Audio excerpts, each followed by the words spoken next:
কাল বন্ধুরা, আজকে তো শুক্রবার। তোমাদেরকে একটা জিনিস দেখাই।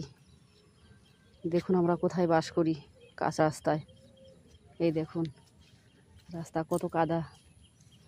আমি আজকে কুমড়ো শাক রান্না করব। শ্রাবণ মাসে নিরামিষ খাচ্ছি। হরে কৃষ্ণ।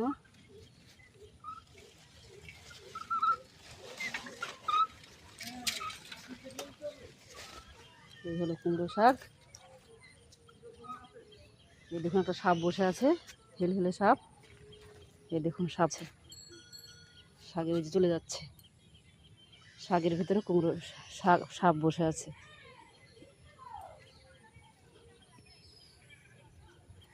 দেখুন একটা পেয়ারা গাছ, অনেক পেয়ারা ধরেছিল গাছটা, এখনো আছে কিছু।